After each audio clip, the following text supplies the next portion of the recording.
আলু আজকে বিরিয়ানি হবে স্পেশালি। তো এখানে আলু কাটা হয়ে গেছে, এখানে পেঁয়াজটাও রেডি হয়ে গেছে কাটা, দেখতেই পাচ্ছ। বাকি প্রসেসগুলো দেখাচ্ছি তোমাদেরকে। বেরেস্তার জন্য পেঁয়াজ ভাজা হচ্ছে, যেটা বিরিয়ানিতে আমাদের লাগে, সবারই লাগে বিরিয়ানিতে। তো বেরেস্তার জন্য এখানে পেঁয়াজটা ভাজা হচ্ছে, আর এখানে আলুগুলো লাল লাল করে ভেজে নিচ্ছি। একদম খুব সুন্দর করে আলুগুলো ভাজা হবে, দেখে নাও।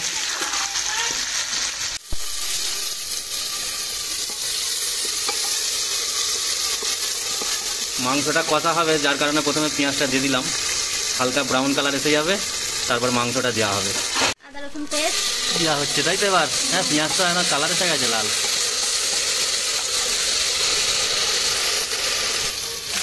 হলুদ গুঁড়ো,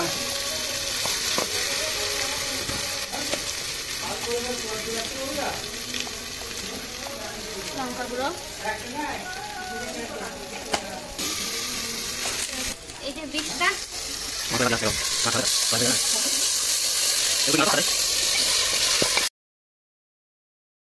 এবার আমি এই যে দইটা দিয়ে দেবো। টক দই তো এটা, হ্যাঁ টক দই। জল দিয়ে দিলাম। তো এবার ঢাকনাটা এঁটে দেবো, মোটামুটি 10 থেকে 15 মিনিট পর নামিয়ে নেবো এটা।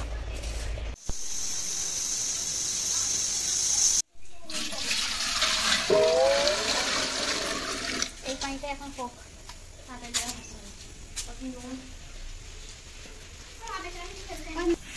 এখানে সব রকম মশলা আছে, দেখতেই পাচ্ছ। তো এবার আমি এটা দিয়ে দেবো।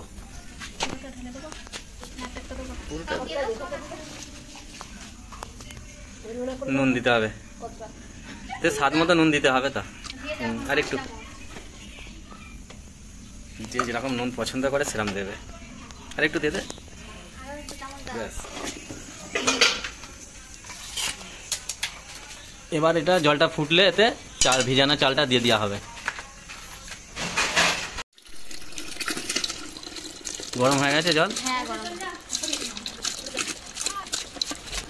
এখান থেকে যে জুসটা ছিল মাংসের, সেই জুসটা এখানে ছেঁকে নিয়ে নিয়েছি কিছুটা, তেলটা।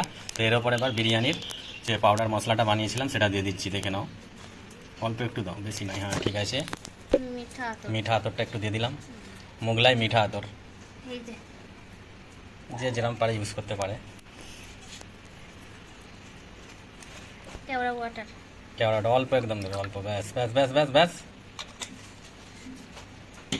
এটা হচ্ছে গোলাপ জলটা এবার দেওয়া হচ্ছে, ব্যাস ব্যাস ব্যাস।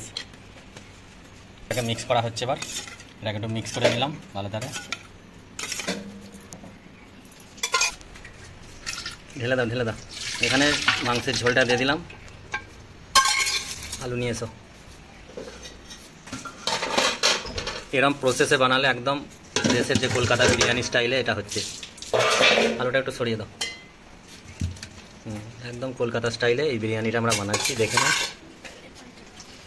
দাও, এবার মাংসটা এখানে দিয়ে দেবো। মাংস ঢেলে দাও পুরো।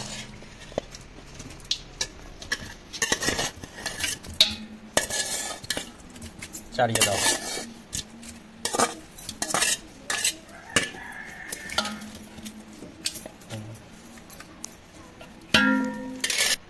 এবার আলু বখরাগুলো দেখতে পাচ্ছ দিয়ে দিলাম, আলু বখরা, ব্যাস ব্যাস থাক। এবার দেওয়া হবে খোয়া ক্ষীর।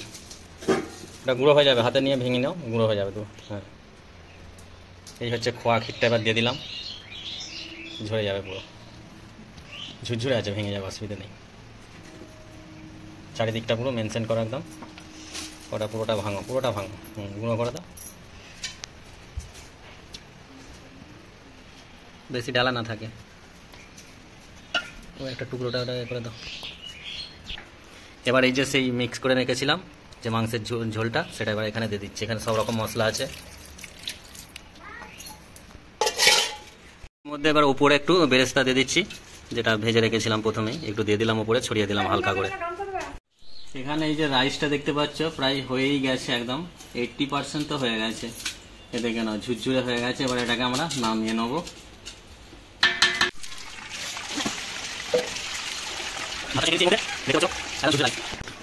এটা আবার হালকা চাইড়ে দিই, এরকম চাইড়ে দিতে হবে।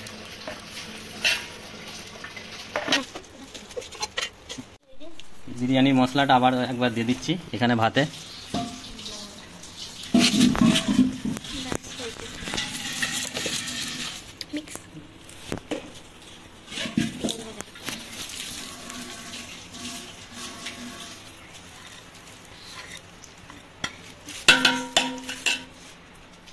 এবার বাটারটা দিয়ে দেওয়া হচ্ছে, দেখে নাও, বড়টা নিয়ে এসো।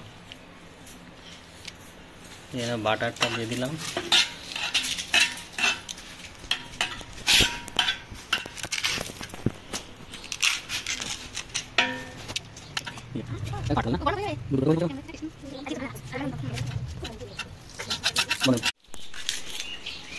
এখানে একটু ফুড কালারটা দিয়ে দিলাম।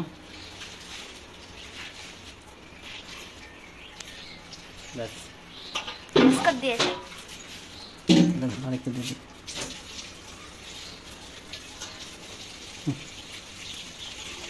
কুতা হাঁড়ি, কুতা তুই কুতা, ঠিক। হ্যাঁ, এবার এখানে ঘি দিয়ে দিচ্ছি, একদম দেশি ঘি আছে এটা।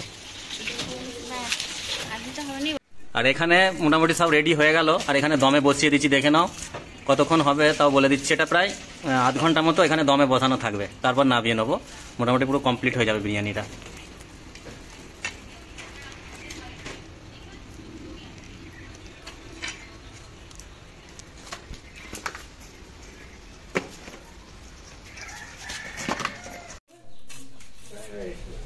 নাইস, তাড়াতাড়ি খোলো, আর থাকা যাচ্ছে না, খাওয়া চালু করতে হবে।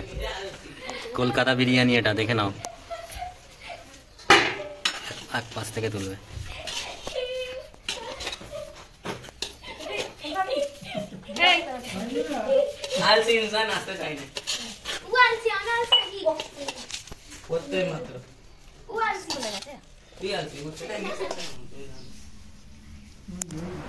তো এবার সব মেহমানদের খাওয়া দাওয়া করিয়ে দিই। দেখতেই পাচ্ছ সব মেহমানরা খাওয়া দাওয়া শুরু করে দিয়েছে। তো ভিডিওটা ভালো লাগলে অবশ্যই লাইক করবে এবং শেয়ার করবে।